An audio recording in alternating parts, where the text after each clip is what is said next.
Welcome to Workplace Psychology with Dr. Martha Grajdek. I'm Dr. Martha Grajdek. This podcast examines a wide variety of work-related issues through the lens of industrial and organizational psychology. And while many of the topics discussed here may be seen as intended for white-collar employees and their employers, in reality, the ideas presented here are applicable across organizations and industries. Additionally, many of the topics discussed here may be applicable outside of the workplace. I encourage you to examine what's presented here, apply what makes sense to you, and simply discard the rest. Today I'd like to talk to you about cognitive biases, especially as they pertain to the workplace. Let's start by defining what a cognitive bias is.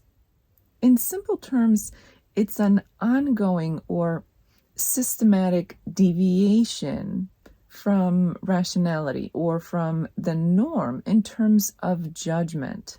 This is due to a subjective perception of what is real, of reality. Cognitive biases are not new, they're not rare. Many people experience them and work within their parameters, both in their personal lives as well as within the workplace. What's important to point out is that cognitive biases can be quite disruptive and detrimental. Not only do they affect the decision-making and people's behaviors, they can be damaging to others, damaging to outcomes, damaging to companies and organizations. And all too often, cognitive biases go unnoticed, especially by the person who has these biases. By now you may be wondering, what does a cognitive bias look like? How does it show up at the workplace or even outside of work? I'll give you some common examples so you can have a pretty good idea of what we're talking about here. Let's start with a very common one, which is confirmation bias. This is where we seek out information to support what we already believe. Rather than having an open mind and looking at data or information and then making up our minds, we do the opposite. We come into the picture with a set of beliefs and then seek out information or data to support those beliefs. As you can imagine, this can be critical when it comes to the workplace.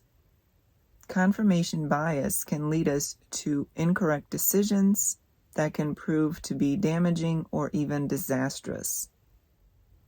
Another bias that is often seen, especially at the workplace, is one of overconfidence. This is where we might think that we have enough time, enough knowledge, enough skill, enough resources to do something when in fact we don't. Being overly confident can come at a price. Negativity bias is just what it sounds like. It's where one tends to focus on negative events or outcomes, often by ignoring anything else that may be neutral or even positive. It's not difficult to understand how negativity bias can really skew decision-making. It's a way of blinding a person to all the facts that are out there, that are available. When one is focusing solely on those things that are negative, nothing else seems to exist. Stereotyping is another form of a bias. This is where assumptions are made about other people based on certain categorizations, whether that's age or gender or religious preferences or cultural backgrounds, or even things such as ethnicity. Stereotyping often comes with a set of assumptions that may contain many incorrect pieces of information. Not only is it unfair when it comes to behaviors and decision making, it can also be detrimental in yielding results. The halo effect is another form of bias. This is where positive qualities are assigned to someone based on one single positive trait. In essence, much of the data is disregarded or ignored, and a decision or an assessment is made based on one thing. Groupthink can be disastrous at the workplace. This is where harmony and conformity are prioritized over anything else, including things such as critical thinking and actual facts. When groupthink takes over, it can be absolutely detrimental to the end results. Imagine avoiding speaking up and speaking out, pointing out things that could be potentially dangerous for the fear of stepping out of what is acceptable within the group. The sunk cost fallacy can often be found at companies and organizations across the world.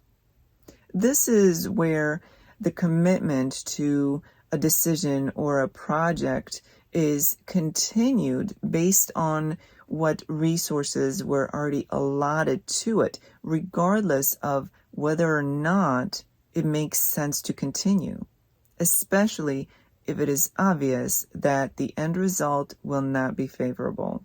Basically, it's continuing with a project or sticking with a decision simply because a decision was made to do so, even if we already know that there's no point in continuing. The bandwagon effect is another bias. This is pretty self-explanatory. Jumping on the bandwagon means aligning with beliefs simply because they are popular at the time. This can be very costly when it comes to making decisions, performance, and other behaviors. Just because something is popular doesn't mean it's right, correct, ethical, or moral. Anchoring bias is one that can really trip things up at work. This bias refers to relying solely or predominantly or too heavily on a first piece of information that we encountered or that was given to us or that came our way, rather than seeing what else is available in terms of information. This is where one sticks to that first impression, first piece of information, and makes decisions either solely based on that or largely based on that. This is just a small example of the different biases that you may encounter at work or outside of the workplace. It's important to remember that biases can be detrimental, whether they are part of the decision-making of leaders, managers, or non-management employees. From hiring and promotions to ethical decisions to performance at the workplace, biases can really skew decision-making. When decision-making is skewed, it can be damaging, detrimental, and sometimes disastrous. It's not difficult to understand why biases need to be recognized, understood, and kept in check. Although there are things that an organization can do to mitigate biases at the workplace, the responsibility is equally shared with each individual employee. And remember, that means regardless of that employee's position or level of responsibilities. Training is key here. It is potentially the first step for many people to understand and recognize biases, their existence, the role they play, and the potential effects that they have on behaviors and decision-making. A company that embraces structured decision-making may be in a good place for avoiding biases. Structured decision-making can be a form of checks and balances that allows multiple people or multiple layers or multiple ways of keeping an eye on what's going on. thus recognizing or flushing out biases. Only with awareness are we able to do something about biases. And this, of course, brings me to self-awareness. It's one thing for a company to understand, recognize, and address biases, but individuals have the same responsibility. A good way for both to do that are things such as feedback and surveys. Biases may be a part of life, which can sometimes make them seem quite normal. Unfortunately, the reality of biases is that they can be damaging and even disastrous. It's absolutely critical that both organizations and individuals within those organizations make it a priority to identify and recognize biases. Only then changes can be made to correct such ways of thinking or behaving. As this episode comes to an end, let's review what was discussed. Cognitive biases at the workplace are quite common. Unfortunately, the fact that they're common doesn't make them harmless or benign. Biases can be disruptive at all levels within the organization. Decisions of every kind, from hiring, promotions, and task performance, can be affected by biases. Today's episode highlighted some of the more common biases that can be seen at the workplace.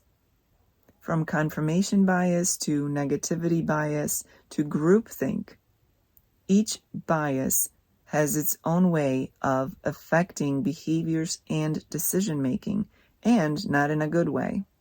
They can be disruptive, damaging, and sometimes disastrous.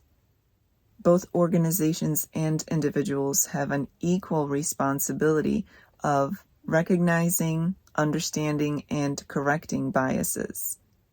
Organizations can help by providing training and embracing things such as checks and balances and structured decision-making. Self-awareness, whether it's on an individual level or an organizational level, can be obtained through feedback and surveys. The bottom line is that regardless of how common biases are, they should not be accepted or ignored. They can be quite damaging to individuals and organizations alike.